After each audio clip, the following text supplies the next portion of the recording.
Hello guys! Alam mo ba na ang average cost ng 1.5 kilowatt solar panel setup ay mula sa 150,000 hanggang 200,000? Sa Yora Homes Naik, kasama na ang solar panel setup pag turn over ng unit sa iyo.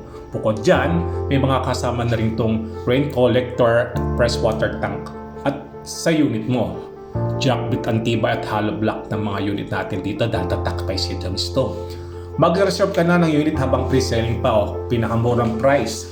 Dahil dito, ang mga features ng Yora Homes ay meron silang solar panel house, tipid sa kuryente, rainwater and fresh water tank installed, tipid sa tubig, jackpit load bearing hollow block, siksik, matibay at yari ang bahay. So, pre-screen door at screen windows, iwas lamok. Okay, makikita nyo naman yan. Steel service door, di ka na magwaworry na babasa ang pinto mo. Astroport insulation, nakakababa ng temperature ang may insulation ang kisame. Ano ba mga amenities nito?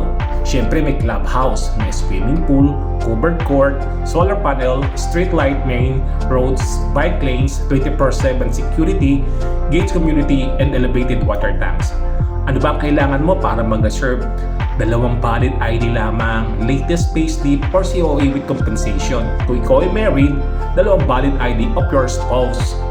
So, ang pang hinihintay mo, invest na. Pag-invest ka na dito sa Yora Homes, ano pang hinihintay mo? Tawagan mo ako sa 0917-507-0007. Pwede sa Globe, pwede sa Viber. Pwede ko kayo i-tripping this coming Saturday and Sunday kung kailan kayo available. So, schedule natin 2 days before the date, no? So, this is ready sa Liba nga pala, no? Dito sa Yora Homes Naik. God bless po and happy buying!